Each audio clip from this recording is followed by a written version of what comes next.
नमस्कार दोस्तों, स्वागत है आपका हमारे चैनल जागरूकता टॉक पर। आज हम बात करेंगे उस दौर की जब पंजाब भारत का सबसे शक्तिशाली राज्य था, लेकिन कुछ ही सालों में वह ब्रिटिश साम्राज्य का हिस्सा बन गया। भारत के इतिहास में कई ऐसे अध्याय हैं जो सिर्फ युद्ध नहीं बताते, बल्कि सत्ता, रणनीति और पतन की पूरी कहानी बताते हैं। यह कहानी है सिख साम्राज्य और अंग्रेजों की टकराव की। 18वीं और 19वीं शताब्दी में पंजाब में सिख शक्ति तेजी से बढ़ रही थी। इस शक्ति को एक विशाल साम्राज्य में बदलने वाले थे महाराजा रणजीत सिंह।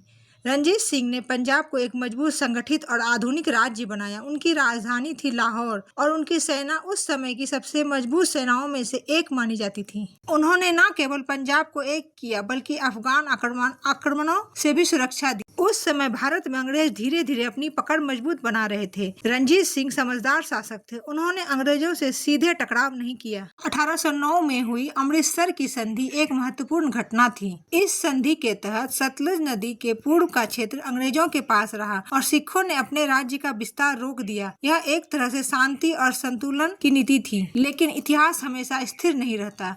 1839 में महाराजा रणजीत सिंह की मृत्यु हो गई। इसके बाद सिख साम्राज्य में आंतरिक संघर्ष बढ़ गया। सत्ता के लिए लड़ाइयाँ शुरू हो गई। दरबार कमजोर होता गया और यही वह समय था जब अंग्रेजों ने स्थिति को ध्यान से देखना शुरू किया। अब शुरू होता है संघर्ष का दौर।